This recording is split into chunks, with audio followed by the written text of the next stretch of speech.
अपनी आत्मा को नहीं जान पाएंगी तो बाहर बाहर ही छलांगे लगाते रहेंगे और उन छलांगों में न तो कुछ मिला है और न मिलेगा।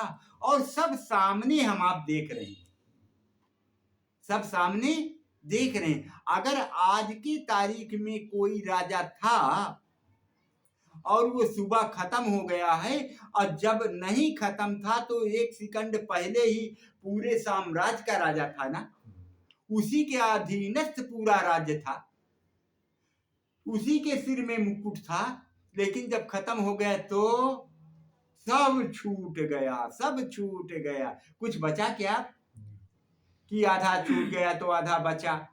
कुछ नहीं रहा। ऐसे जो भी हम आप रात दिन बना रहे हैं, व्यतीत हैं जिसके लिए, ये सब कुछ रहने वाला नहीं है। इसको अच्छे से हम लोग जान रहे हैं, लेकिन पहचान कर इससे बर्ताव नहीं कर रहे हैं।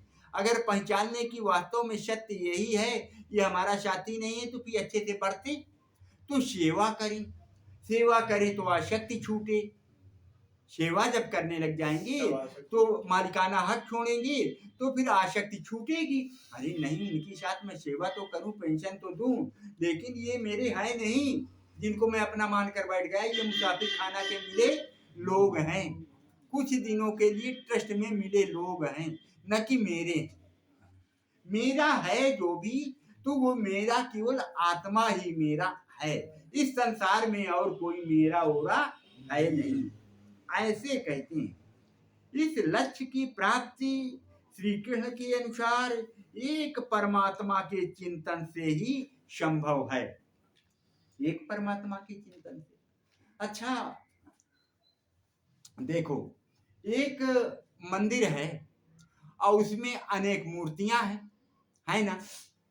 अनेक मूर्तियां हैं तो चार आरती उसको, चार आरती उसको, चार आरती।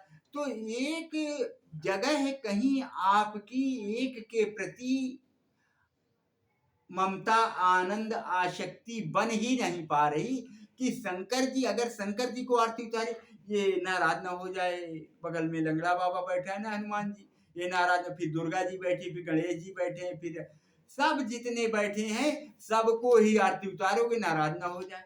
आपको भय है। घर में जितने लोग आपके मेंबर हैं सबकी अलग अलग देवता है।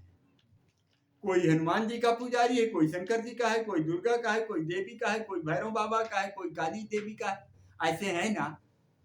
एक ही घर के एक ही माँ बाप की संतानी और अलग अलग ऐसे इष्ट लेकर चल रहे हैं। तो सद्गुरु कह रहे हैं कि जब तू सबसे हटकर अनन्य अनन्य में, अन्य अन्य में न बिखर करके और एक का चिंतन करके उस चेतन आत्मा राम को जान करके उसी के इर्द गिर्द आपका चित्त वृत्ताकार होगा, मनोवृत्ति वहीं पर लीन होगी और उसी का हमेशा चिंतन उसी के साथ रहोगी, तो फिर बाहर तो जो भी है वो हम आपके द्वारा बनाई मूर्तियां हैं, उनका कोई भी अब आपको कष्ट सताएगा नहीं कि वो श्राप दे देंगे कि कुछ कर देंगे, क्योंकि आपने बनाया था। आप जान गई कि जो मेरे अंदर है वही सत्ता प्रबल, वही सब कुछ है, और इसी के रहते उस मूर्ति को हम बना पाए थे। अगर ये ना होता तो उसको हम बना नहीं सकते। मंदिर हमने बनवाया है तो हमारे जो पूर्वज थे उनके अच्छे कर्मों का अनुकरण करके चले, न कि केवल बस आरती ही उतारते रह जाएं।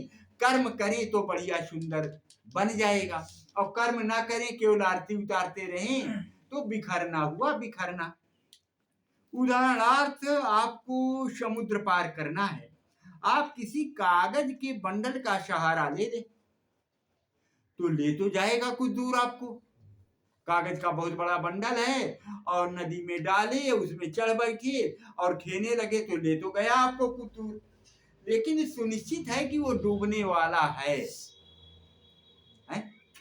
वो डूबने वाला है तो आपको पार कैसे करेगा? अब आधी दूर पहुंचे तब तक वो पानी ऑब्जर्व कर लिया और स्वयं डूब गया, आपको भी डुबा दिया।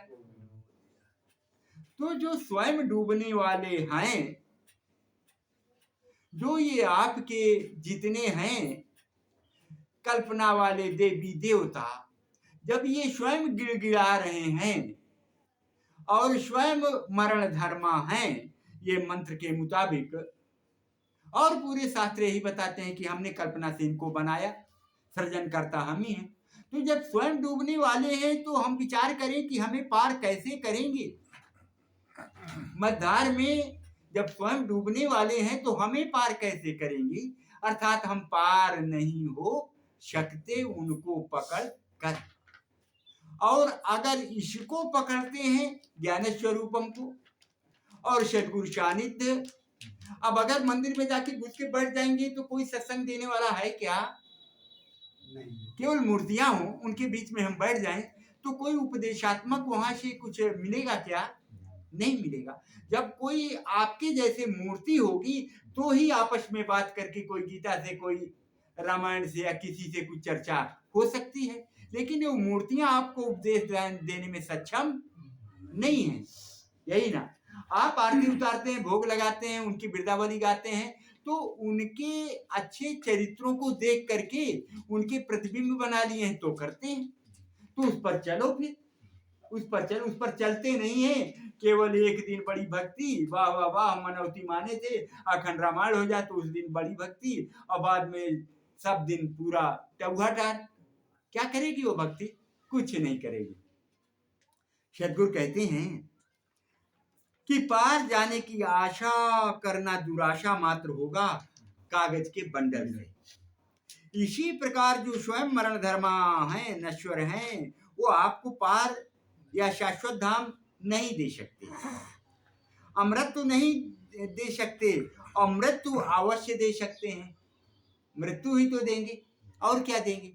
मरण धर्मा ही तो बनाएंगे, आसक्ति हमारी बनी ही तो रहेगी। तो दोबारा दोबारा जन्म जन्म अजन्मत मरत दुसाधु को होई, बार बार जन्मने मरने में बहुत ज्यादा कष्ट है। अतः एक परमात्मा का चिंतन ही गीता का उपदेश है। गीता का उपदेश एक का चिंतन, एक का अर्थात अपनी आत्मा, अपने जीते जागते सद्गुरु का चिंतन करेंगे तो उनका चिंतन शकल का करने से कोई उनकी बातों का, उनके उपदेश का चिंतन आएगा। हमारे गुरुजी ऐसा बोल रहे थे, ऐसा बता, गुरुजी का ध्यान किए तो उनकी उपदेशात्मक बातें आपके सामने आने लग जाए।